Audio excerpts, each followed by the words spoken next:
Siapa di rumah? Selamat malam teman-teman sekalian, dan selamat datang kembali ke channel Teh Tarik Go, di mana kami membawakan kepada Anda kisah-kisah misteri yang menarik dan original dari seantero Borneo. Malam ini kami akan memperdengarkan kepada teman-teman semua sebuah kisah yang dialami sendiri oleh seorang pemuda yang bernama Lontugi, bukan nama sebenar. Cerita ini berlaku di dalam sebuah upacara tradisional penuh misteri. Ceritanya berlaku pada tahun 2022. Ketika itu Lontugi masih bersekolah di tingkatan 5. Waktu itu, keluarga Lontugi baru sahaja kehilangan nenek tercinta yang sudah lanjut usia. Maka upacara adat Momisok, tradisi untuk menghormati dan memanggil roh si mati buat kali terakhir, dirancang oleh adik-beradik arwah nenek di kampung mereka di Tambunan, Sabah. Bagi teman-teman yang baru mengikuti channel Teh Tarik Go, kami pernah mengulas mengenai ritual Momisok ini dalam video terdahulu. Anda boleh tonton pautan video tersebut di sini. Berbalik kepada cerita. Upacara Momisok ini akan diadakan di Dewan Kampung yang berada jauh sedikit dari rumah asal arwah nenek. Tetapi keputusan ini tidak disetujui oleh ibu bapa Lontugi. Bagi mereka, upacara ini sepatutnya dilakukan di rumah nenek dan bukannya di tempat lain. Apatah lagi di tempat awam seperti di Dewan Kampung. Seorang sepupu lelaki Lontugi yang sudah sedikit mabuk ketika itu tetap berkeras untuk melakukan upacara tersebut di rumah asal arwah nenek. Lalu dia mengajak Lontugi dan seorang lagi sepupu mereka yang lain untuk pergi ke rumah nenek pada malam itu.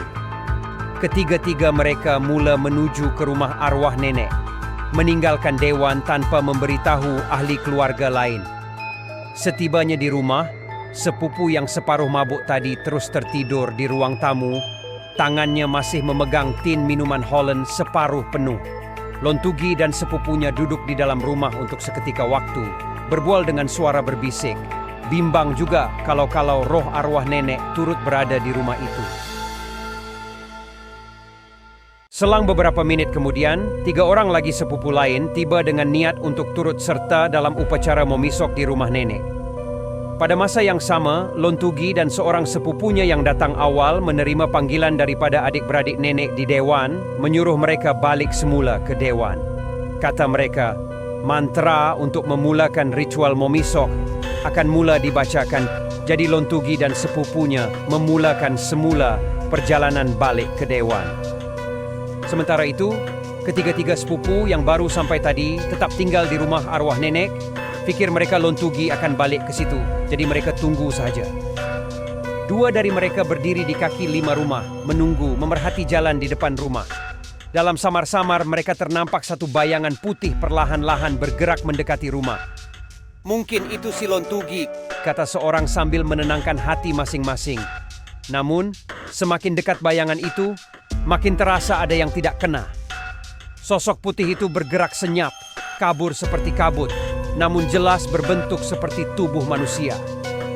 Setibanya di halaman rumah, tiba-tiba bayangan itu terbelah menjadi 2. Kedua-duanya bergerak ke arah yang bertentangan dan hilang dalam kegelapan. Mereka serta-merta menjadi pucat, tidak percaya apa yang baru sahaja mereka nampak. Dengan cepat, mereka menutup pintu dan berdiri kaku di dalam rumah, menahan nafas. Dalam keadaan masih terkejut dengan bulu roma yang meremang, mereka cuba yakinkan diri masing-masing bahwa itu hanyalah bayang-bayang atau mungkin kesan cahaya dari jauh. Namun, semakin lama mereka di situ, semakin sejuk di dalam rumah, seolah-olah suhu jatuh mendadak.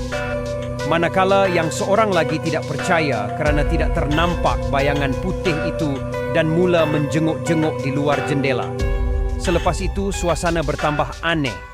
Mereka dapat merasakan udara di dalam rumah menjadi terlalu sejuk dan sunyi semacam, sehingga boleh dengar degupan jantung sendiri. Biasanya perasaan sebegitu cuma dapat dirasai jika ada sesuatu yang menunggu atau memerhati dari sudut tepi mata.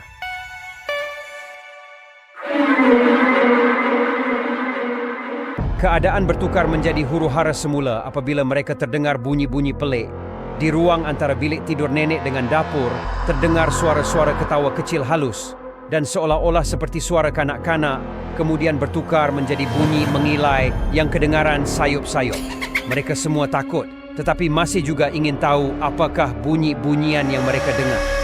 Tiba-tiba mata mereka tertumpu ke dapur, kerana di situ mereka ternampak seorang budak kecil sedang melompat-lompat di tepi peti sejuk dekat sudut dapur, sambil ketawa dengan suara bergema seperti ketawa mengilai.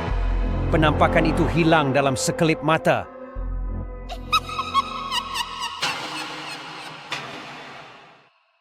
Tetapi, belum pun mereka sempat menarik nafas panjang, mereka ternampak bayangan susuk tubuh seseorang perlahan-lahan merangkak keluar dari bawah meja dan naik ke tangga kecil yang menghubungkan dapur dengan ruang tamu. Malah ia bergerak tidak jauh dari salah seorang mereka yang berdiri di situ. Sebaik menyaksikan kejadian seram itu, mereka langsung tidak mampu berkata-kata.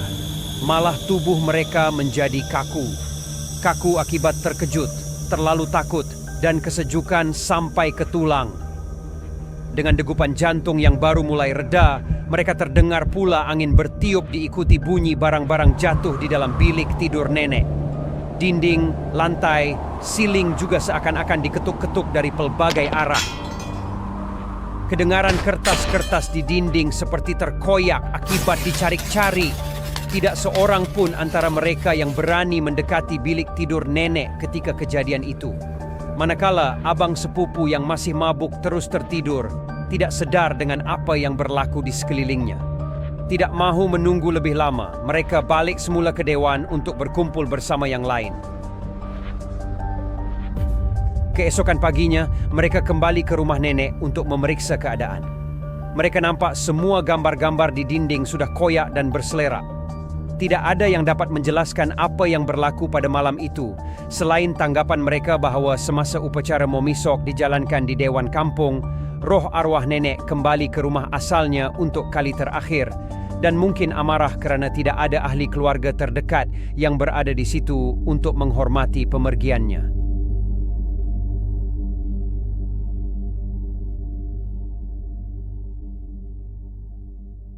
Teman-teman semua, perkongsian pengalaman pencerita sampai di sini. Sebelum berpisah, pesan kami, di sebalik peredaran masa, janganlah kita pernah lupa untuk menghormati adat resam turun-temurun. Yang baik itu kita teladani, yang tidak baik itu kita perbaiki. Akhir kata, teruskan mengikuti kami di channel Teh Tarik Go untuk lebih banyak cerita menarik dan original. Jangan lupa untuk berkongsi pengalaman menarik Anda kepada kami. Sampai jumpa lagi, selamat malam semua.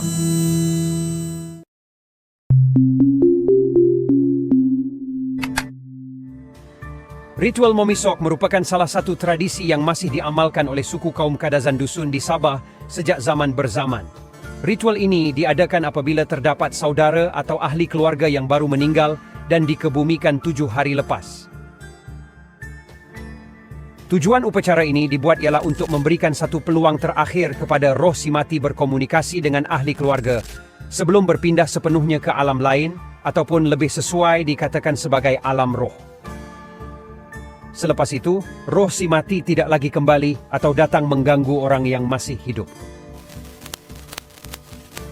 Ritual ini lazimnya diadakan pada malam ke-7 selepas kematian dan dibuat pada satu masa yang difikirkan sesuai oleh ahli keluarga di antara masa selepas matahari terbenam dengan masa tengah malam. Perkataan memisok membawa maksud memadam lampu dalam bahasa Kadazan Dusun. Semasa ritual berlangsung, semua lampu akan dipadamkan untuk menjadikan rumah ataupun kawasan upacara menjadi gelap gelita. Penghuni rumah dan sekitar kawasan rumah diarahkan untuk duduk senyap di dalam kegelapan, tidak kisahlah apa pun yang berlaku.